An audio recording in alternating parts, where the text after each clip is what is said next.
Maka Sayyidina Umar tanya sama Abdullah bin Abbas, Abdullah bin Abbas, bagaimana tafsirnya? Maka disebutkan bahwasanya aku melihat bahwasanya ajal Rasulullah SAW itu sudah dekat. Idza jaa nasrullah, kalau sudah datang nasrullah, ya, kemenangan daripada Allah Subhanahu wa taala. Ya sudah. Ya, kalau sudah Islam dimenangkan oleh Allah Subhanahu wa taala, tugasnya Nabi Muhammad SAW sudah habis.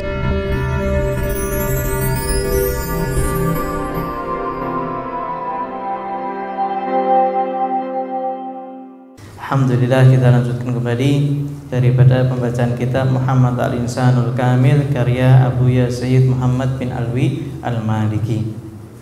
Terakhir kita telah menjelaskan tentang syariat Nabi Muhammad SAW adalah syariat yang paling sempurna, karena Nabi Muhammad SAW itu diutus sebagai penutup para nabi, dan penutup para nabi adalah yang paling mulia di antara mereka.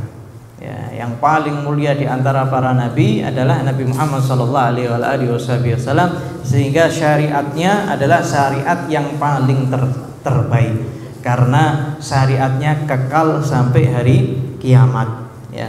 Usulul kamal wa sumui fi syariatil islamiyah, pangkal daripada kesempurnaan dan keluhuran syariat Islam.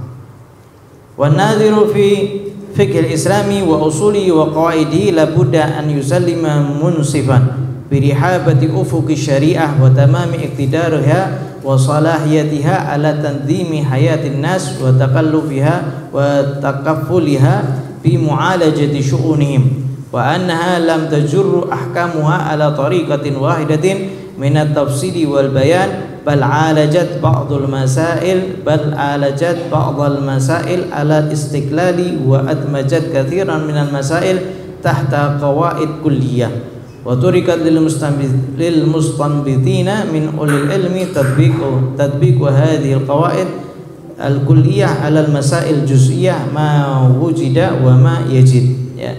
Beliau di sini menjelaskan bahwasanya orang yang melihat kepada fikih syariat, usulnya syariat, kaidah-kaidahnya syariat, maka dia bakal tahu bahwasanya syariat Nabi Muhammad SAW ini sangat amat luas.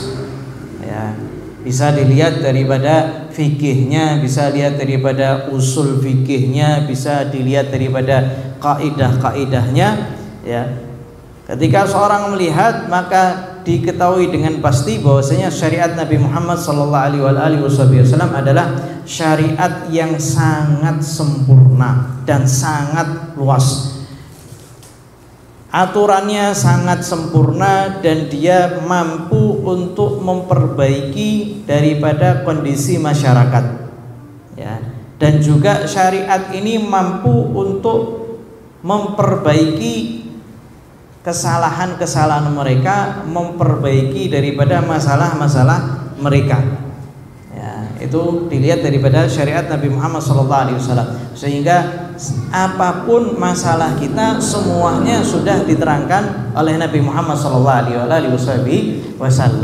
Sehingga Nabi Muhammad SAW sendiri sudah menjelaskan bahwasanya aku sudah menjelaskan semuanya untuk keperluan umat Nabi Muhammad sallallahu alaihi wasallam. Akan tetapi kaidahnya atau hukum Islam itu tidak berjalan dengan cuma satu cara saja. Ya, tapi semuanya berada di bawah kaidah global. Ya. Juz'iyahnya atau tafsilnya, rinciannya itu semuanya terkadang lahir daripada ijtihadnya para ulama. Ya, jadi terkadang suatu masalah itu dibiarkan agar orang-orang yang dikasih ilmu oleh Allah Subhanahu wa taala dia bisa mengekstrak hukum sehingga keluar lahir hukum yang baru, tapi masih berada di bawah kaidah yang global yang diajarkan oleh Nabi Muhammad sallallahu alaihi wasallam. Sehingga dengan cara seperti ini, maka masalah-masalah yang baru itu semuanya ada di bawah masalah yang atau kaidah yang global.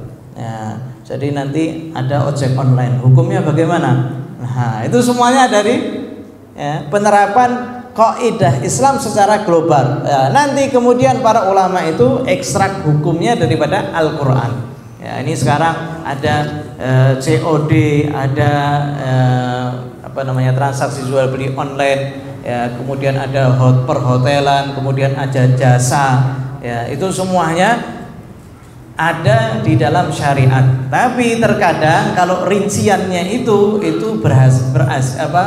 hasilnya daripada ijtihadnya para ulama, ya, sehingga syariat Islam itu semuanya sudah dibahas, ya, semuanya ada, tapi secara global dan biasanya dikembalikan kepada para ulama, ya. Wa ala hadza tafham qaula Allah taala ma faratna fil kitab min syai'. Ya, dengan kaidah ini maka kamu bakal paham firman Allah Subhanahu wa taala yang telah menyatakan bahwasanya di Al-Qur'an ini kami tidak pernah tinggalkan suatu perkara apapun. Semuanya sudah dijelaskan di dalam Al-Qur'an. Tapi dengan apa? Dengan kaidah global yang terkadang tidak bisa dipahami kecuali oleh para ulama. Wa bihadzal ma'na yanbaghi an nafhama ma'na at-tatawwur wat tajdid fi syariat al-islamiyah wa hiya rahmatun mahdhah wa inayatun rabbaniyah bihadhil ummah. Dari sini kita paham, ya, bahwasanya hukum Islam pun juga berkembang. Hukum Islam pun juga diperbaharui dan ini rahmat daripada Allah Subhanahu wa taala untuk umat ini dan perhatian Allah kepada umat ini, ya. Jadi hukumnya itu sesuai dengan kondisi zaman. Setiap zaman lahir hukum baru, setiap zaman lahir hukum baru yang semuanya ada di dalam kaidah umum, ya, kaidah umum Islam. Jadi tidak bertentangan dengan Islam. Kalau bertentangan dengan hukum Islam, lah ini apa? Bid'ah. Ya, kalau bid'ah ya sudah dia masuk neraka. Tapi kalau seandainya ada di bawah hukum Islam, kaidah Islam yang global, maka itu kembalinya ke ijtihadnya para ulama. Ya, nanti dibahas bab ijtihad. Walidzalika ja'at syariatul islamiyah ala nidhamin yahfadhu hadzal intidham. Wa fi nusukin yadmanu at-tanasuq at-tam bainal usul wal qawaid al-thabitah wa bainal hawadith wan nawazil al-asriyah al-mukhtalifah. Oleh sebab itu syariat itu datang dengan aturan yang, ya, teratur dan dengan kelompok-kelompok pengelompokan yang sempurna antara usul dan kaidah-kaidah. Makanya kalau seandainya seorang itu tidak belajar usul, akhirnya berbenturan satu sama yang lainnya. Hukum satu sama yang lain saling berbenturan. Makanya harus belajar antara usul fikih dan juga kaidah-kaidah fikih dan juga fikih itu sendiri, ya. Diatur secara syariat sehingga, ya, bisa teratur antara usul fikih dan juga peristiwa-peristiwa yang modern sekarang yang beragam, ya. Karena aturan syariat yang sangat sudah teratur ini, maka ini adalah, ya, pokok utama yang diinginkan Allah Subhanahu wa taala untuk menjaga agama ini. Jadi ketika Allah Subhanahu wa taala ini ingin menjaga agama ini, maka diatur sedemikian rupa, ada kaidah, ada usul, yang mana karena tertib yang sangat kuat ini sehingga orang-orang ini tidak bisa main-main terhadap syariat, ya. Kalau seandainya dia itu mau main-main, maka langsung terbatalkan dengan syariat itu sendiri, ya. Sehingga orang-orang yang mau merusak daripada syariat bisa terbantahkan. Makanya selalu ada rudud, ya. Rudud itu apa? Menolak berbagai macam pemikiran yang sesat, berbagai macam pemikiran yang tidak sesuai dengan kaidah, ya.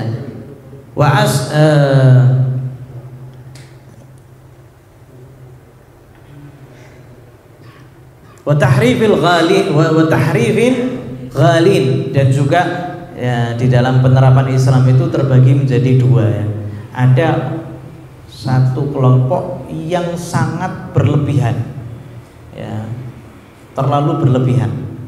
Ada juga yang terlalu santai, akhirnya jadinya sembrono. La ahlus sunnah wal jamaah di tengah-tengah ya, Islam itu di tengah-tengah, tidak ya terlalu ekstrim ya, dan juga tidak terlalu santai banget ya, jadi tengah-tengah ya. Ada kelompok yang terlalu ekstrim, terlalu terlalu berat ya menerapkan syariat. Ada yang sembrono sampai semuanya boleh, ini tidak ada masalah. Ada yang terlalu ketat. Tapi kalau kita harus sunnah wal jamaah itu ditimbang ya, tidak terlalu berlebihan juga tidak terlalu kekurangan. Wa idza 'alimta hadza fa'lam aidan anna hadha al-intizam wa tanasuq ya'tamid ala jawharihi wa sirrihi ala usulin yattasilu ba'daha bi ba'din wa yakmalu ba'daha ba'dan hiya tajut tashri' al-islami wa tajhi al-mutala'li'u fi jalalin wa kamal wa hiya al-mihwar alladhi yartakizu alayhi wa hiya simat wa sifat wa asasut tatawwur wa tajrid wal kamal. Kalau seandainya, kata beliau, kamu sudah mengetahui ini, bahwasanya ya, aturan ini itu semuanya kembali kepada usul, yang usul ini saling menguatkan satu sama yang lain, dan ini adalah syariat Islam yang sangat sempurna, yang mana dari situ bisa syariat itu bisa berkembang dan juga bisa disempurnakan ya, hukumnya. Tapi kalau ayat-ayatnya, hadis-hadisnya itu semuanya sudah pasti. Nanti ada ayat hukum, nanti dijelaskan ayat hukum itu cuma 500 ya, kemudian dari hadis Nabi Muhammad SAW cuma 500, tapi dari situ muncul yang namanya hukum-hukum yang itu berasal daripada istimbatnya para ulama, ekstrak hukumnya daripada para ulama ya. Karena harus ada yang namanya perkembangan ya, dan syariat itu harus sesuai dengan perkembangan setiap zaman, maka Islam itu membuka babul ijtihad ya, bab ijtihad. Awalu dzalikal usul wa raqais wasimat fathu babul ijtihad ya. Awal yang paling pokok ya untuk menyempurnakan daripada agama ini atau syariat ini, Islam itu membuka pintu ijtihad ya, mujtahid ya, orang-orang yang berusaha untuk mengambil suatu hukum ya, yang belum dibahas sebelumnya. Fatasy' al-islami yaqumu 'ala al-ijtihad, sehingga pentasyri'at ya, pensyariat Islam itu berdiri berasaskan ijtihad. Wa dzalika li anna al-ahkam allati waradat nususuha fil kitab wa sunnah ma'duda wa mahduda, dan itu disebabkan karena ayat-ayat hukum yang ada di dalam Al-Quran dan di dalam sunnah Nabi Muhammad SAW itu terbatas ya. Faqad dzakara Ibnul Qayyim fi A'lamil Muwaqqi'in anna adad al-ayat allati hiya usulul ahkam fil Quran la tazid an 500 ayat. Ibnul Qayyim beliau menjelaskan bahwasanya hukum-hukum yang tertera di dalam Al-Quran itu tidak lebih daripada 500 ayat ya, 500 ayat toh. Wa adadul hadits allati hiya usulul ahkam 500 hadits muntasyirah fil alafil ahadits, dan hukum-hukum yang ada di dalam hadis atau di dalam usul hukum hadis itu tidak lebih daripada 500 hadis yang tersebar di ribuan hadis ya. Fa usulul ahkam fi hadhihi syariah min al-Qur'an was sunnah alf nas hiya asas hadha at-tashri' al-islami ad-dhakham alladhi baqiya ila yawmina hadha yu'ti manafi'uhu li abna'i hadhihi al-millah. Sehingga hukum pensyariatan itu semuanya bersumber daripada Al-Quran dan hadis, itu hanya berapa? 1000 hadis atau 1000 nas saja. 500 daripada Al-Quran, 500 daripada hadis Nabi Muhammad SAW, yang ini adalah asas pensyariatan syariat Islam yang sangat besar ini, sehingga syariat itu bisa sampai hari ini ya. Dan daripada hukum Islam ini manfaatnya bisa diambil oleh para umat ini ya. Walaqad alimal Qur'anul muslimina an yazaidu wa an yastanbitu wa an yastarshidu bi ulama'ihim wa mufakkirihim. Yaqulullah ta'ala fi muhkami ayati wa idza ja'ahum amru minal amni awil khafi ada'u bih wa law ruddu ila ar-rasul wa ila ulil amri minhum la'alimu alladhina yastanbitunahu minhum. Sehingga Al-Qur'an ini ya sudah mengajarkan kepada kaum muslimin untuk mereka itu mengambil hukum atau minta hukum daripada ulama mereka dan ahli intelektual mereka ya, diajarkan oleh Al-Qur'an ya. Walau ruddu ila rasuli wa ila ulil amri minhum. Kalau seandainya ketika mereka itu ada masalah, mereka kembalikan kepada siapa? Ila rasul, kepada rasul. Rasul sudah meninggal, wa ila ulil amri minhum, dan kepada orang-orang yang memiliki ulil amri ya, orang yang mengambil keputusan di antara mereka, yaitu para ulama ya. Dari situ mereka bakal mengetahui daripada hukum-hukum syariat ya, karena sudah diketahui oleh atau Allah Subhanahu wa taala sudah memberikan hukum itu kepada para ulama ya, dan setiap orang itu memahami daripada Al-Qur'an ya. Seperti apa? Nah, seperti Sayyidina Umar itu memasukkan Abdullah bin Abbas. Idza jaa nasrullahi wal fath wa ra'aitan nas yadkhuluna fi dinillahi afwaja fasabbih bihamdi rabbika wastaghfirhu innahu kana tawwaba. Ya, ketika Sayyidina Umar itu memasukkan Abdullah bin Abbas ya. Ketika orang-orang itu pembesar Quraisy itu heran, kenapa engkau masukkan anak kecil ini ya. Maka Sayyidina Umar ini ingin ngasih tahu bahwasanya orang ini dia tahu hukum daripada Al-Quran, dia bisa menafsirkan daripada Al-Quran sesuai yang diajarkan atau didoakan oleh Nabi Muhammad SAW ya. Maka ditanya sama Sayyidina Umar, apa tafsir daripada idza jaa nasrullahi wal fath ya. Maka ulama itu membahas bahwasanya nanti Islam itu bakal datang dan kita diperintahkan untuk bersyukur ya. Mereka semuanya menafsirkan tentang ya yang ada, yang tertera di zahir Al-Quran. Maka Sayyidina Umar tanya sama Abdullah bin Abbas, Abdullah bin Abbas, bagaimana tafsirnya? Maka disebutkan bahwasanya aku melihat bahwasanya ajal Rasulullah SAW itu sudah dekat. Idza jaa nasrullah, kalau sudah datang nasrullah ya, kemenangan daripada Allah Subhanahu wa taala, ya sudah ya. Kalau sudah Islam dimenangkan oleh Allah Subhanahu wa taala, tugasnya Nabi Muhammad SAW sudah habis. Sehingga ada sebagian orang yang dikasih oleh Allah Subhanahu wa taala kemampuan untuk mengekstrak suatu hukum, juga untuk menafsirkan ya, juga mentakwilkan ya. Sayyidina Abdullah bin Abbas yang didoakan oleh Nabi Muhammad SAW, Allahumma alimhu ta'wil ya. Ya Allah, berikan dia itu pengajaran ilmu takwil, sehingga beliau termasuk mufassir Al-Quran. Mufassir Al-Quran Abdullah bin Abbas radhiyallahu taala anhuma. Ayat ini ngajak muslimin secara nyata untuk mengekstrak hukum dan juga untuk beristihad, sehingga sejarah telah mengajarkan kepada kita bagaimana para sahabat itu ada di antara mereka itu yang pakar fikih ya. Di antara mereka ada yang ulama us-sahabah. Wong zamannya sahabat itu ada yang ulama us-sahabah, ada yang tidak.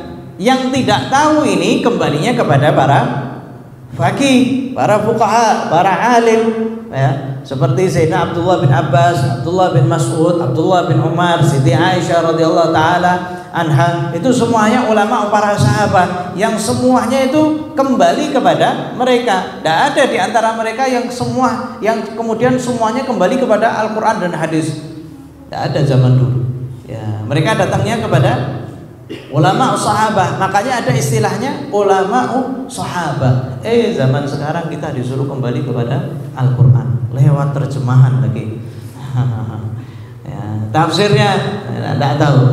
Ya, daripada tafsirnya para ulama, sehingga mustahil seseorang itu ngambil hukum langsung daripada Al-Quran. Sehingga ada orang tua tanya suatu hukum kepada salah satu guru, ya, maka ketika mau dijawab, gurunya itu tanya, ya, kamu mau jawaban dari Al-Quran dan Sunnah atau jawaban daripada Imam Syafi'i?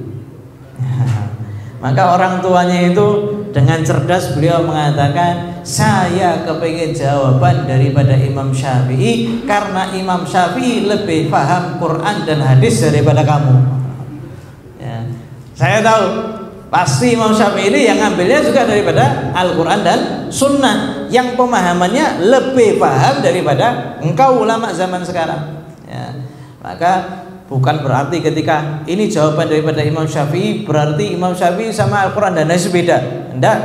Ya, ini bahaya kalau seandainya orang itu menyatakan, ya, orang yang ikut ulama madhab itu berbeda daripada Al-Quran dan Sunnah. Wah, bahaya. Ya, padahal dari dulu ya semuanya mereka itu ngambil daripada Al-Quran dan Sunnah Nabi Muhammad Sallallahu Alaihi Wasallam. Itu ada yang namanya bab istinbat, ekstrak hukum, ada yang namanya istihad, istihadnya para ulama, dan semuanya pasti kembalinya ke istihad. Tidak ada yang tiba-tiba ada istihad, ya, seperti kullu bid'atin dhalalah, ya, kullu bid'atin dhalalah. Coba kita tanya, ya, kalau bid'ahnya bid'ah duniawi masuk apa enggak? Masuk bid'ah enggak? Kalau bid'ahnya duniawi, mereka mengatakan apa? Enggak masuk. Bid'ah itu kalau seandainya berkaitan tentang akhirat, ya, coba kita tanya, mana dalilnya yang mengatakan bid'ah duniawi tidak termasuk bid'ah? Ada dalilnya enggak? Katanya kan setiap hukum itu harus ada dalilnya.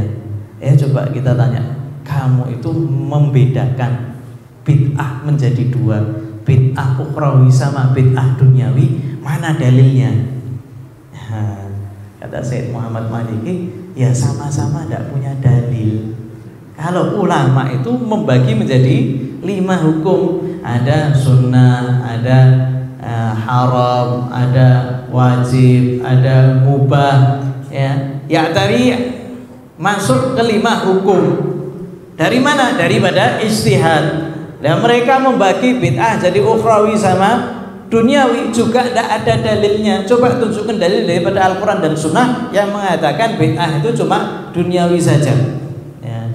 Kembalinya kepada istihad, ya, kembalinya kepada istihad. Sehingga kalau kembalinya kepada istihad, maka kita lebih baik mengikuti para ulama yang terdahulu yang sudah diakui turun temurun. Dan dari kaidah mereka bisa yang namanya membatalkan pemikiran-pemikiran yang melenceng dan pemikiran-pemikiran yang sesat. Itu daripada kaidah mereka yang mereka itu buat.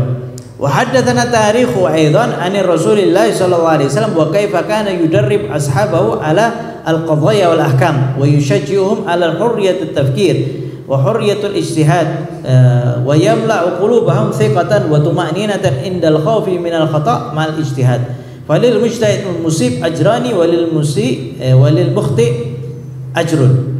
Wallahu subhanahu wa ta'ala yaqul wa laysa 'alaikum junahun fima akhta'tum bihi walakin ma ta'ammadat qulubukum wa kana Allahu ghafurur rahima. Sehingga sejarah pun juga telah mengajari kepada kita daripada Nabi Muhammad SAW, yang mana Nabi Muhammad SAW itu selalu ngajari para sahabat untuk mengambil keputusan daripada suatu hukum dan ngajari mereka untuk apa? Berpikir.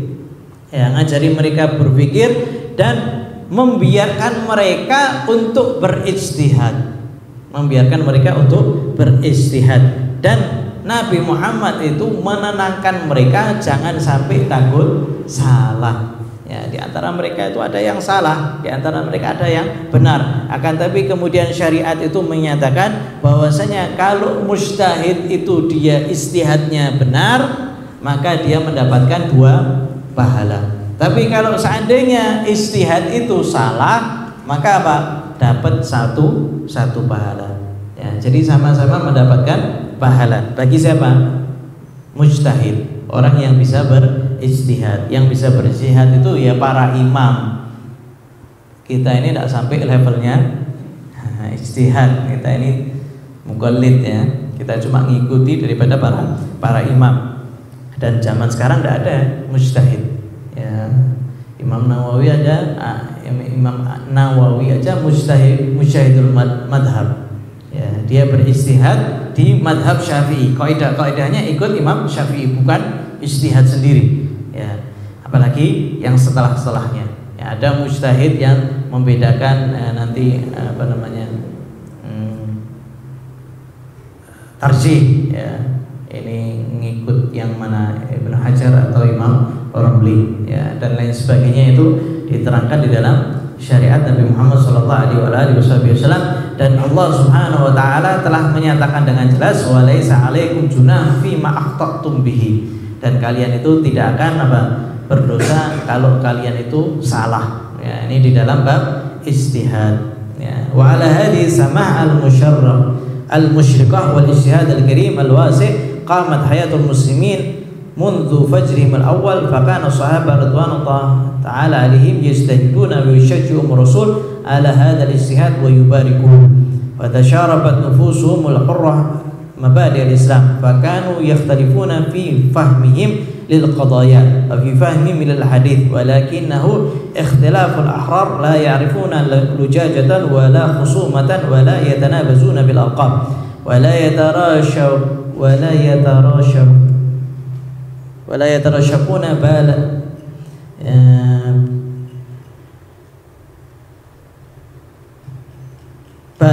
ولا يفكرون في أن يهجروا رأيا أو يقيدوا فكرا.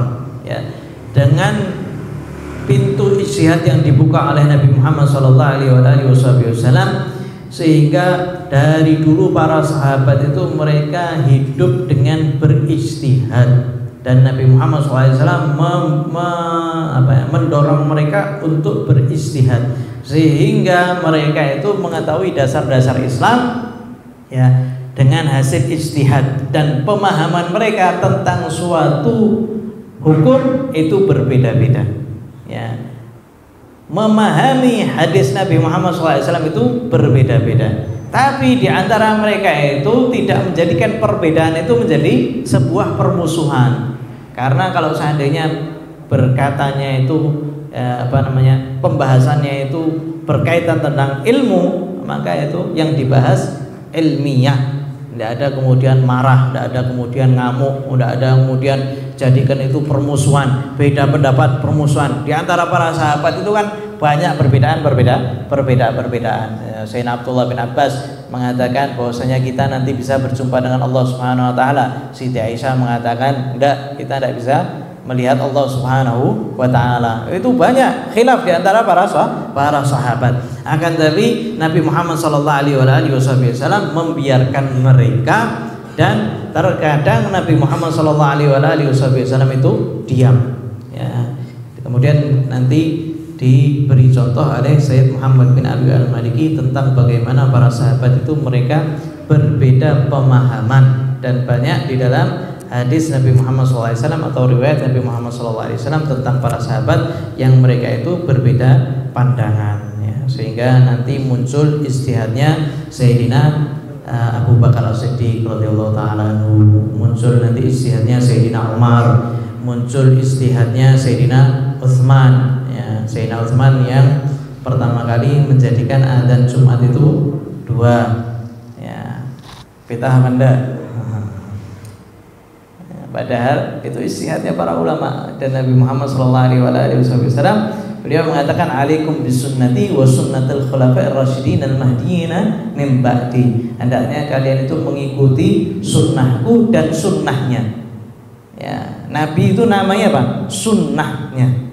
Sunnahnya khulafa'ur rasyidin al-mahdiyyin yang memberikan petunjuk min ba'di setelahku. Sehingga Sayyidina Abu Bakar, Sayyidina Umar, Sayyidina Utsman, Sayyidina Ali, Sayyidina Hasan, ya, itu khulafa'ur rasyidin al-mahdiyyin karena 40 tahun.